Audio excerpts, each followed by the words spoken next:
ಎಲ್ರಿಗೂ ನಮಸ್ಕಾರ. ಇನ್ಫೋಸ್ಟ್ರೀಮ್ ಯೂಟ್ಯೂಬ್ ಚಾನಲ್ಗೆ ಮತ್ತೊಮ್ಮೆ ಸ್ವಾಗತ. ಈ ವಿಡಿಯೋದಲ್ಲಿ ನಾವು ಇನ್ನೊಂದು ಪ್ರಾಬ್ಲಮ್ ಅನ್ನ ಡಿಸ್ಕಸ್ ಮಾಡ್ತಾ ಹೋಗೋಣ, methods of resolution and composition of forces ಮೇಲೆ. ಸೊ ನೀವು ಮೊದಲನೇ ವಿಡಿಯೋ ನೋಡ್ತಾ ಇದ್ದೀರಾ ಅಂತಂದ್ರೆ ಫಸ್ಟ್ ಬೇಸಿಕ್ ಅಂಡರ್ಸ್ಟ್ಯಾಂಡಿಂಗ್ ಅನ್ನ ಕಲ್ತ್ಕೊಂತ ಹೋಗಿ ನಾನು ಎಕ್ಸ್ಪ್ಲೈನ್ ಮಾಡ್ತಾ ಹೋಗ್ತೀನಿ, ಒಂದ್ 2 ನಿಮಿಷ ಅಷ್ಟೇ. ಸೊ ನೀವೇನಾದ್ರೂ ಆಲ್ರೆಡಿ ಗೊತ್ತಿದೆ, ನೀವು ಪ್ರೀವಿಯಸ್ ವಿಡಿಯೋಗಳನ್ನ ನೋಡಿದೀರಾ ಅಂತಂದ್ರೆ ನೀವು ಸ್ಕಿಪ್ ಮಾಡ್ತಾ ಹೋಗ್ಬೋದು ಮುಂದಕ್ಕೆ ಪ್ರಾಬ್ಲಮ್ ಅನ್ನ ಸಾಲ್ವ್ ಮಾಡೋ ಜಾಗಕ್ಕೆ. ಸೊ ಈಗ ನೋಡಿ, ವೆರಿ ಸಿಂಪಲ್, ಎರಡೇ ಫಾರ್ಮುಲಾ ಬೇಕಾಗಿರೋದು ಈ ಒಂದು ಪ್ರಾಬ್ಲಮ್ ಅನ್ನ ಸಾಲ್ವ್ ಮಾಡೋದಕ್ಕೆ. ಒಂದು resultant R. Resultant R will be equal to root of summation of f of x square plus summation of f of y square. So ಇದು ಒಂದು ಫಾರ್ಮುಲಾ. ಎರಡನೇ ಫಾರ್ಮುಲಾ ಏನು? Theta. Theta will be equal to tan inverse of ತರ determinant ತರ ಬರೀರಿ, summation of F of y whole divided by summation of F of x. ಇಷ್ಟೇ simple, ಸರಿನಾ? ಈ ಎರಡು ಫಾರ್ಮುಲಾಗಳು ಬೇಕು. Resultant will be equal to root of summation of F of x square plus summation of F of y square. Theta will be equal to tan inverse of summation of F of Y by summation of F of X. ಒಂದ್ 2-3 problem solve ಮಾಡಿದಾಗ ನಿಮ್ಗೆ ಬಯಟ್ ಆದಂಗೆ ಆಗುತ್ತೆ. ಆದ್ರೆ ಇಲ್ಲಿ major ಆಗಿರುವಂತ ಕಾಂಪೋನೆಂಟ್ಗಳು ನೋಡಿ, ಏನ್ ಕಂಡಿಡ್ಕೋಬೇಕು? F of X F of Y ಕಂಡಿಡ್ಕೊಂಡ್ರೆ ಸಾಕು. F of X F of Y ಐತೆ ಅಂತಂದ್ರೆ ಇಲ್ಲಿ ಸ್ಕ್ವೇರ್ ಮಾಡಿದ್ರಾಯ್ತು, ಇಲ್ಲಿ ಮಾಮೂಲಿ ಇಟ್ರಾಯ್ತು, ನನಗೆ ರಿಸಲ್ಟೆಂಟ್ ಮತ್ತೆ ಥೀಟಾ ವ್ಯಾಲ್ಯೂ, ಡೈರೆಕ್ಷನ್ ವ್ಯಾಲ್ಯೂ ಆರಾಮಾಗಿ ಸಿಗುತ್ತೆ. ಆದ್ರೆ ನಮಗೆ ಫಸ್ಟ್ ಬೇಸಿಕ್ ಅಂಡರ್ಸ್ಟ್ಯಾಂಡಿಂಗ್ ಬೇಕಲ್ಲ, summation of F of Y ಅಂದ್ರೇನು, summation of F of X ಅಂದ್ರೆ ಏನು ಅಂತ. ಸೊ ಅದನ್ನ ನೋಡ್ತಾ ಹೋಗೋಣ. Summation of F of X ಅಂತಂದ್ರೆ all horizontal forces, all horizontal forces, ಎಲ್ಲಾ ಹಾರಿಜಾಂಟಲ್ ಫೋರ್ಸಸ್ ಗಳ ಸಮೇಷನ್ ಅಂದ್ರೇನು, ಆಡ್ ಮಾಡ್ತಾ ಹೋಗ್ಬೇಕು. ಸೊ ಹಾರಿಜಾಂಟಲ್ ಅಂತಂದ್ರೆ ಬಲಗಡೆ ಹೋಗ್ತಾ ಇರ್ಬೋದು ಅಥವಾ ಎಡಗಡೆ ಹೋಗ್ತಾ ಇರ್ಬೋದು, ಹಿಂಗೆ ಅಡ್ಡ ಬಲಗಡೆ ಹೋಗ್ತಾ ಇರ್ಲಿ ಎಡಗಡೆ ಹೋಗ್ತಾ ಇರ್ಲಿ. ಬಲಗಡೆ ಹೋಗ್ತಾ ಇದ್ರೆ ಪ್ಲಸ್ ಅಂತ ತಗೋಬೇಕು, ಎಡಗಡೆ ಹೋಗ್ತಾ ಇದ್ರೆ ಮೈನಸ್ ಅಂತ ತಗೋಬೇಕು. ಗೊತ್ತಾಯ್ತಾ?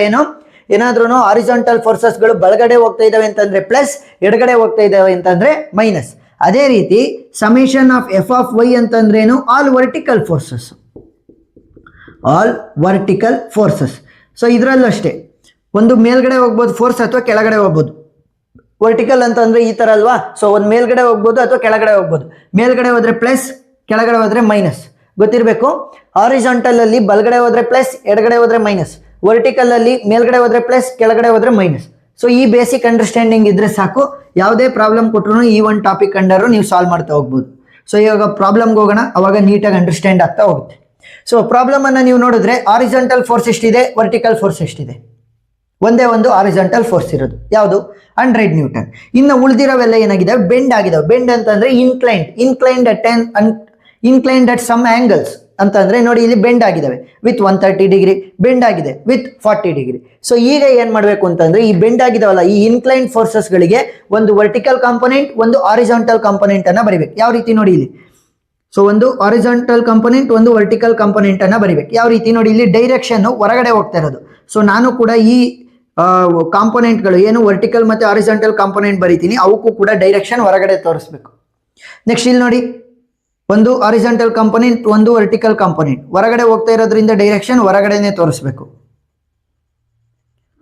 ನೆಕ್ಸ್ಟ್ ಇಲ್ಲೂ ಅಷ್ಟೇ, ಒಂದು ಹಾರಿಜಾಂಟಲ್ ಕಾಂಪೊನೆಂಟ್, ಒಂದು ವರ್ಟಿಕಲ್ ಕಾಂಪೊನೆಂಟ್, ಎರಡು ಕೂಡ ಹೊರಗಡೆನೆ ತೋರಿಸ್ಬೇಕು. ಯಾಕೆ? ಹೊರಗಡೆ ಹೋಗ್ತಾ ಇದೆ ಫೋರ್ಸ್. ನಮಗೆ ಈ ವರ್ಟಿಕಲ್ ಮತ್ತೆ ಹಾರಿಜಾಂಟಲ್ ಕಾಂಪೊನೆಂಟ್ ಗಳು ಬೇಕು ಅಂತಂದ್ರೆ ಫಸ್ಟ್ ಆ ಇನ್ಕ್ಲೈನ್ ಫೋರ್ಸ್ ಮತ್ತೆ ಹಾರಿಜಾಂಟಲ್ ಪ್ಲೇನ್ ಮಧ್ಯೆ ಇರುವಂತ ಆಂಗಲ್ ಅನ್ನ ಕಂಡುಹಿಡ್ಕೋಬೇಕು. ಏನು? ಇನ್ಕ್ಲೈನ್ ಫೋರ್ಸ್ ಮತ್ತೆ ಹಾರಿಜಾಂಟಲ್ ಪ್ಲೇನ್ ಮಧ್ಯೆ ಇರುವಂತ ಆಂಗಲ್, ಅವಾಗ ಮಾತ್ರ ಈಸಿಯಾಗಿ ಸಾಲ್ವ್ ಮಾಡ್ಬೋದು. ನೋಡಿ ಇಲ್ಲಿ ಹಾರಿಜಾಂಟಲ್ ಪ್ಲೇನ್ ಅನ್ನ ಬರ್ಕೊಂತ ಹೋಗ್ತೀನಿ. ನೋಡಿ ಇಲ್ಲಿ ಇದೇ ಹಾರಿಜಾಂಟಲ್ ಪ್ಲೇನ್, ಸ್ಟ್ರೈಟ್ ಆಗಿರುವಂತದ್ದು. ಸೊ ಈಗ 60 ನ್ಯೂಟನ್ ಒಂದು ಇನ್ಕ್ಲೈನ್ಡ್ ಪ್ಲೇನ್ ಅಲ್ವೇನಪ್ಪ? ಸೊ 60 ನ್ಯೂಟನ್ ಒಂದು ಇನ್ಕ್ಲೈನ್ಡ್ ಫೋರ್ಸ್ ಅಲ್ವಾ? ಇವಾಗ ಈ 60 ನ್ಯೂಟನ್ ಫೋರ್ಸು ಮತ್ತೆ ಈ ಹಾರಿಜಾಂಟಲ್ ಪ್ಲೇನ್ ಮಧ್ಯೆ ಇರುವಂತ ಆಂಗಲ್ ಎಷ್ಟಿದೆ? 40 ಡಿಗ್ರಿ. ಅವ್ರು ಆಲ್ರೆಡಿ ಕೊಟ್ಟಿದ್ದಾರೆ ಅಂತಂದ್ರೆ ಮತ್ತೆ ಕಂಡುಹಿಡಿಯುವಂತ ಅವಶ್ಯಕತೆ ಇಲ್ಲ. ಏನು? ಇನ್ಕ್ಲೈನ್ ಫೋರ್ಸ್ ಮತ್ತೆ ಹಾರಿಜಾಂಟಲ್ ಪ್ಲೇನ್ ಮಧ್ಯೆ ನಮಗೆ ಆಂಗಲ್ ಬೇಕು, ಬರಿಬೇಕು ಅಂತಂದ್ರೆ ಕಾಂಪೊನೆಂಟ್ ಗಳನ್ನ. ಸೊ ಅದಕ್ಕೋಸ್ಕರ ಈ 60 ನ್ಯೂಟನ್ ಮತ್ತೆ ಈ ಹಾರಿಜಾಂಟಲ್ ಪ್ಲೇನ್ ಮಧ್ಯೆ ಆಲ್ರೆಡಿ ಅವರು 40 ಡಿಗ್ರಿ ಅಂತ ಕೊಟ್ಟಿದ್ದಾರೆ. ಸೊ ಈಗ ಕಾಂಪೊನೆಂಟ್ ಅನ್ನ ಬರೆಯೋಣ. ಕಾಂಪೊನೆಂಟ್ ಬರಿಬೇಕಾದ್ರೆ ಹಾರಿಜಾಂಟಲ್ ಆಗಿತ್ತು ಅಂದ್ರೆ ಬಲಗಡೆ ಅಥವಾ ಎಡಗಡೆ ಹೋಗ್ತಾ ಇದ್ರೆ ಕಾಸ್ ಅಂತ ಬರೀರಿ, ಮೇಲ್ಗಡೆ ಅಥವಾ ಕೆಳಗಡೆ ಹೋಗ್ತಾ ಇದ್ರೆ ಸೈನ್ ಅಂತ ಬರೀರಿ. Horizontal will be cos, vertical will be sine. ನೋಡಿ ಇಲ್ಲಿ ಯಾವ ರೀತಿ ಬರೀತೀನಿ ಅಂತ, ಫಸ್ಟ್ ಫೋರ್ಸ್ ಅನ್ನ ಬರಿಬೇಕು, ದಟ್ ಇಸ್ 60 ಕಾಸ್ ಡಿಗ್ರಿ ಎಷ್ಟು? 40. ಗೊತ್ತಾಯ್ತಾ ಯಾವ ರೀತಿ ಬರಿಬೇಕು ಅಂತ? 60 ಹಾರಿಜಾಂಟಲ್ ಆಗಿರೋದ್ರಿಂದ ಕಾಸ್ 40 ಡಿಗ್ರಿ. ನೆಕ್ಸ್ಟ್ ಇಲ್ಲಿಗೆ ಯಾವ ರೀತಿ ಬರೀತೀರಾ ನೀವು? 60 ಸೈನ್ 40 ಡಿಗ್ರಿ. ಗೊತ್ತಾಯ್ತಾ? ಹಾರಿಜಾಂಟಲ್ ಆಗಿದ್ರೆ ಕಾಸ್, ವರ್ಟಿಕಲ್ ಆಗಿತ್ತು ಅಂತಂದ್ರೆ ಸೈನ್. ನೆಕ್ಸ್ಟ್ ಇದಕ್ಕೆ ಬರೀತಾ ಹೋಗ್ತೀನಿ, ಅವಾಗ ನೀಟಾಗಿ ಅರ್ಥ ಆಗ್ತಾ ಹೋಗುತ್ತೆ. ಈಗ ನೋಡಿ 40 ನ್ಯೂಟನ್ ಫೋರ್ಸ್ ಇದೆ, ಈ ಒಂದು ಫೋರ್ಸ್ ಮತ್ತೆ ಹಾರಿಜಾಂಟಲ್ ಪ್ಲೇನ್ ಮಧ್ಯೆ ನನಗೆ ಆಂಗಲ್ ಬೇಕು, ಸರಿನಾ? ಈ ಒಂದು ಫೋರ್ಸ್ ಮತ್ತೆ ಹಾರಿಜಾಂಟಲ್ ಪ್ಲೇನ್ ಮಧ್ಯೆ ಆಂಗಲ್ ಬೇಕು ಅಂತಂದ್ರೆ ಈ ಒಂದು ಆಂಗಲ್ ನನಗೆ ಬೇಕಾಗುತ್ತೆ. ಸೊ ಈ ಒಂದು ಆಂಗಲ್ ಇಲ್ಲ ಅಂತಂದ್ರೆ ನಾನು ಸಾಲ್ವ್ ಮಾಡೋಕ್ಕಾಗಲ್ಲ. ಸೊ ಅದಕ್ಕೋಸ್ಕರ ಫಸ್ಟ್ ಈ ಒಂದು ಆಂಗಲ್ ಅನ್ನ ನಾವು ಕ್ಯಾಲ್ಕುಲೇಟ್ ಮಾಡ್ಕೊಳ್ಳೋಣ. ಯಾವ ರೀತಿ ಕ್ಯಾಲ್ಕುಲೇಟ್ ಮಾಡ್ಕೊಳೋದು ನೋಡಿ. ಇಲ್ಲಿ ಫಾರ್ ಎಕ್ಸಾಂಪಲ್ ಇಲ್ಲಿ 130 ಡಿಗ್ರಿ ಅಂತ ಕೊಟ್ಟಿದ್ದಾರೆ ಮೇಲ್ಗಡೆ. ಒಂದು ಹಾರಿಜಾಂಟಲ್ ಪ್ಲೇನ್ ಇದೆ ಅಂತಂದ್ರೆ ಟೋಟಲ್ 180 ಡಿಗ್ರಿಗೆ ಈಕ್ವಲ್ ಆಗಿರುತ್ತೆ ಅಲ್ವಾ. ಸೊ ಇದು 130 ಡಿಗ್ರಿ ಇದೆ ಅಂತಂದ್ರೆ ಈ ಒಂದು ಆಂಗಲ್ ಎಷ್ಟಾಗಿರುತ್ತೆ? ಈ ಒಂದು angle 180 degree minus 130 degree. So 180 minus 130 ಅಂತಂದ್ರೆ ಎಷ್ಟಾಯ್ತು? 50 ಡಿಗ್ರಿ. ಗೊತ್ತಾಯ್ತಾ ಯಾವ ರೀತಿ ಅಂತ? ಇದು 130 ಇತ್ತು, ಇದು ಅಷ್ಟು ಫುಲ್ 180 ಇರುತ್ತೆ. ಸೊ 180 ಮೈನಸ್ 130 ಅಂತಂದ್ರೆ ಎಷ್ಟಾಯ್ತು? ನಮಗೆ 50 ಡಿಗ್ರಿ ಆಂಗಲ್ ಇಲ್ಲಿ ಸಿಕ್ತು. ಸೊ ಇಲ್ಲಿ 90 ಡಿಗ್ರಿ ಅಂತ ಹೇಳಿದ್ದಾರೆ ನೋಡಿ. ಇಲ್ಲಿ ಇವೆರಡು ಕೂಡ 90 ಡಿಗ್ರಿ ಐತೆ. ಸೊ ಇದು 50 ಇದೆ ಅಂತಂದ್ರೆ ಇದು ಎಷ್ಟಾಗಿರುತ್ತೆ? 90 ಮೈನಸ್ 50. ಗೊತ್ತಾಯ್ತಾ? 90 ಡಿಗ್ರಿ ಇತ್ತು, ಇದು ಎರಡು ಕೂಡ ಸೇರ್ಬಿಟ್ಟು, ಸೊ ಎರಡು ಕೂಡ ಸೇರಿ 90 ಇತ್ತು. ಸೊ ಅದು ಎರಡು ಭಾಗ ಆಗಿದೆ. ಇದು 50 ಡಿಗ್ರಿ ಐತೆ ಅಂತಂದ್ರೆ ಇದೆಷ್ಟು ಉಳ್ಕೊಂಡಿರುತ್ತೆ? 90 minus 50 degree, that is equal to 30 degree. ಗೊತ್ತಾಯ್ತಾ ಯಾವ ರೀತಿ ಕ್ಯಾಲ್ಕುಲೇಟ್ ಮಾಡೋದು ಅಂತ? ಸೊ ಇದ್ರ ವ್ಯಾಲ್ಯೂ ನನಗೆ 30 ಡಿಗ್ರಿ ಅಂತ ಬಂತು. 40 ನ್ಯೂಟನ್ ಮತ್ತೆ ಹಾರಿಜಾಂಟಲ್ ಪ್ಲೇನ್ ಮಧ್ಯೆ ಇರುವಂತಹ ಆಂಗಲ್ ಎಷ್ಟಿದೆ? 30 ಡಿಗ್ರಿ. ಸೊ ಇವಾಗ ಯಾವ ರೀತಿ ಬರಿಬಹುದು? ವರ್ಟಿಕಲ್ ಆದ್ರೆ ಸೈನ್ ಅನ್ನ ಯೂಸ್ ಮಾಡಬೇಕು, ಹಾರಿಜಾಂಟಲ್ ಆದ್ರೆ ಕಾಸ್ ಅನ್ನ ಯೂಸ್ ಮಾಡ್ಬೇಕು. ಇಲ್ಲಿ ನೋಡಿ, ಫಸ್ಟ್ ಫೋರ್ಸ್ ಬರೀರಿ. 40 ಕಾಸ್ ಡಿಗ್ರಿ ಎಷ್ಟು? 30 ಡಿಗ್ರಿ. ನೆಕ್ಸ್ಟ್ ಇಲ್ಲಿ 40 ಸೈನ್ 30 ಡಿಗ್ರಿ. ಯಾಕೆ? ವರ್ಟಿಕಲ್ ಇದ್ರೆ ಸೈನು, ಹಾರಿಜಾಂಟಲ್ ಆಗಿದ್ರೆ ಕಾಸು. ನೆಕ್ಸ್ಟ್ ಇಲ್ಲಿ ಬಂದ್ರೆ 300 ನ್ಯೂಟನ್ ಕೂಡ ನಮಗೆ ಇನ್ಕ್ಲೈನ್ಡ್ ಆಗಿದೆ. ಸೊ 300 ನ್ಯೂಟನ್ಗೂ ಮತ್ತೆ ಹಾರಿಜಾಂಟಲ್ ಪ್ಲೇನ್ಗೂ ಇರುವಂತಹ ಆಂಗಲ್ ಅನ್ನ ಕಂಡುಹಿಡಿಬೇಕು. ಇಲ್ಲಿ 130 ಡಿಗ್ರಿ ಅಂತ ಕೊಟ್ಟಿದ್ದಾರೆ.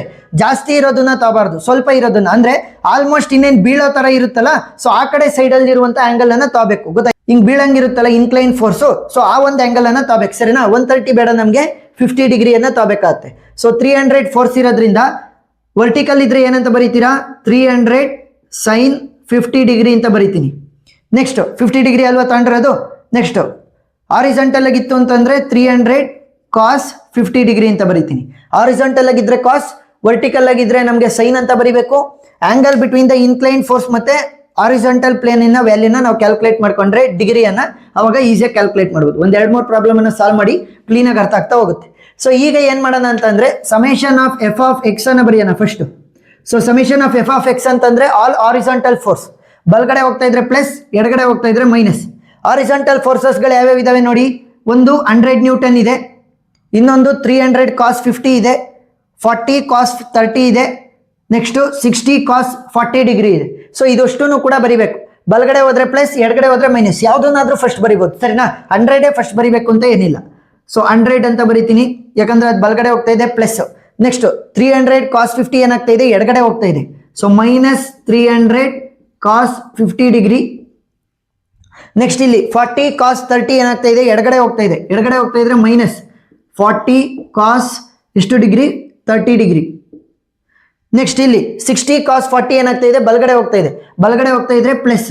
So 60 cos 40 degree.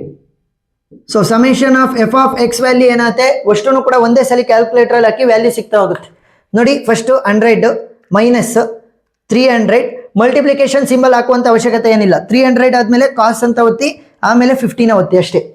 Next minus 40 cos 30 plus 60 cos 40. So value ಎಷ್ಟಾಗುತ್ತೆ ನಮಗೆ? Minus 81.51 newton. Minus 81.51 Newton.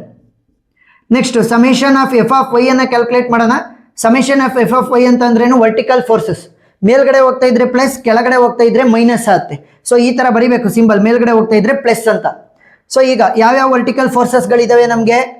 ಒಂದು 300 ಸೈನ್ 50 ಡಿಗ್ರಿ ಇದೆ, ಇನ್ನೊಂದು 40 ಸೈನ್ 30 ಡಿಗ್ರಿ ಇದೆ. ಮೇಲೆ ಹೋಗ್ಬೇಕು ಅಥವಾ ಕೆಳಗಡೆ ಹೋಗ್ಬೇಕು. ನೆಕ್ಸ್ಟ್ ಯಾವ್ದಿದೆ? 60 ಸೈನ್ 40 ಡಿಗ್ರಿ ಇದೆ. ಸರಿನಾ? ಇವಾಗ ಈ ಮೂರೇ ಇರೋದು ನನಗೆ, ಇನ್ನೊಂದು ಯಾವುದು ಇಲ್ಲ. ಸೊ 3 ಇರೋದ್ರಿಂದ ಯಾವ ರೀತಿ ಬರೀಬೇಕು? ಮೇಲ್ಗಡೆ ಹೋಗ್ತಾ ಇದ್ರೆ ಪ್ಲಸ್, ಕೆಳಗಡೆ ಹೋಗ್ತಾ ಇದ್ರೆ ಮೈನಸ್. ಸೊ 300 ಸೈನ್ 50 ಮೇಲ್ಗಡೆ ಹೋಗ್ತಾ ಇದೆ, ಸೊ ಪ್ಲಸ್ ಅಲ್ಲಿ ತಗೊಳ್ರಿ. 300 ಸೈನ್ 50 ಡಿಗ್ರಿ.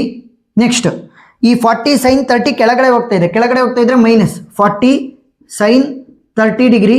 ನೆಕ್ಸ್ಟ್ 60 ಸೈನ್ 40 ಏನಾಗ್ತಾ ಇದೆ? ಕೆಳಗಡೆ ಹೋಗ್ತಾ ಇದೆ, ಸೊ ಮೈನಸ್ ಅಲ್ಲೇ ತಗೋಬೇಕು. Minus 60 sine 40 degree. ಗೊತ್ತಾಯ್ತಾ? ಮೇಲ್ಗಡೆ ಹೋದ್ರೆ ಪ್ಲಸ್, ಕೆಳಗಡೆ ಹೋದ್ರೆ minus. So summation of F of y will be equal to ಅಷ್ಟನ್ನು ಕೂಡ ಕ್ಯಾಲ್ಕುಲೇಟರ್ ಅಲ್ಲಿ ಒಂದೇ ಸಲ ಹಾಕ್ಬೇಕು. 300 sine 50 minus 40 sine 30 minus 60 sine 40. So value ಎಷ್ಟು ಬರುತ್ತೆ ನಮಗೆ? 171.24 ನ್ಯೂಟನ್. ಗೊತ್ತಾಯ್ತಾ? ಈ ನ್ಯೂಟನ್ ಬರ್ದಿಲ್ಲ ಅಂತಂದ್ರೆ SI ಯೂನಿಟ್ ಬರ್ದಿಲ್ಲ ಅಂತಂದ್ರೆ 0.5 ಮಾರ್ಕ್ಸ್ ತೆಗಿತಾರೆ. ಸೊ ಸ್ಟೆಪ್ ಬೈ ಸ್ಟೆಪ್ ಬರಿಬೇಕಾದ್ರೆ ನೀವು ನ್ಯೂಟನ್ ಅಂತ ಕೂಡ ಬರಿಬೇಕಂದ್ರೆ SI ಯೂನಿಟ್ ಬರಿಬೇಕು. ನೆಕ್ಸ್ಟ್ ಸ್ಟೆಪ್ ಏನು? ಏನಿಲ್ಲ, ಸಮೇಷನ್ ಆಫ್ f(x) ಗೊತ್ತಿದೆ, f(y) ಗೊತ್ತಿದೆ, ಫಾರ್ಮುಲಾಗೆ ಸಬ್ಸ್ಟಿಟ್ಯೂಟ್ ಮಾಡಿ ಆನ್ಸರ್ ಅನ್ನ ತೆಗಿಯೋಣ. So R will be equal to resultant R is equal to summation of f(x) square plus summation of f(y) square. So R value will be equal to root of summation of f(x) square ಅಂದ್ರೆ f(x) value ಇದೆ, so minus 81.51 whole square plus summation of f(y) square. So f(y) value ಏನು 171.24 whole square. So value ಏನಾಗುತ್ತೆ? R will be equal to root of, so ನೋಡಿ minus into minus plus ಆಗುತ್ತೆ. So 81.51 whole power 2 ವ್ಯಾಲ್ಯೂನ calculate ಮಾಡಿ. ಎಷ್ಟು ಬಂತು ನಮಗೆ? 6643.88 ಸಾಕು, decimal ಆದಮೇಲೆ 2 ಸಾಕು, plus 171.24 whole power 2. So value ಎಷ್ಟು ಬರುತ್ತೆ ನಮಗೆ? 29,323.13. ಡೆಸಿಮಲ್ ಆದಮೇಲೆ 2 ಪಾಯಿಂಟ್ ಸಾಕು. ಸೊ ಇವೆರಡನ್ನ ಆ್ಯಡ್ ಮಾಡಿ 664.3.88 ಪ್ಲಸ್ 29,323.13. ಸೊ ವ್ಯಾಲ್ಯೂ ಎಷ್ಟು ಬರುತ್ತೆ ನಮಗೆ? Resultant R is equal to root of 35,967.01. So root ಅನ್ನು ಹಾಕ್ತಾ ಹೋಗಿ root of 35,967.01. So value will be equal to resultant R is equal to 189.64 newton. ಗೊತ್ತಾಯ್ತಾ? 189.64 ನ್ಯೂಟನ್. ಸೊ ಈಗ ಟೀಟಾ ವ್ಯಾಲ್ಯೂನ ಕಂಡುಹಿಡಿಯೋಣ ಅಂದ್ರೆ direction theta will be equal to, ಇಲ್ಲಿ ನೋಡಿ ಫಾರ್ಮುಲಾ ಇದೆ, tan inverse of summation of f(y) whole divided by summation of f(x). So ಅವು negative ಅಲ್ಲಿ ಇದ್ರೂ ಕೂಡ ನೀವು ಓನ್ಲಿ ಪಾಸಿಟಿವ್ ಅಲ್ಲಿ ತಗೋಬೇಕು, ಒಂಥರ ಮಾಡ್ಯುಲಸ್ ಇದ್ದಂಗೆ. ಸೊ ಪಾಸಿಟಿವ್ ಅಲ್ಲೇ ತಗೋಬೇಕು. Theta will be equal to tan inverse of summation of f(y) value ಏನು ಬಂದಿದೆ ನಮಗೆ? 171.24 whole divided by summation of f(x) value ಏನು ಬಂದಿದೆ? 81.51. ನೋಡಿ ನೆಗೆಟಿವ್ ಅಲ್ಲಿ ಇದ್ರೂ ಕೂಡ ನಾನು ಪಾಸಿಟಿವ್ ಅಲ್ಲೇ ತಗೊಂಡಿದ್ದೀನಿ ಆ ಥರ. So 171.24 whole divided by 81.51. So value ಎಷ್ಟಾಗುತ್ತೆ ನಮಗೆ?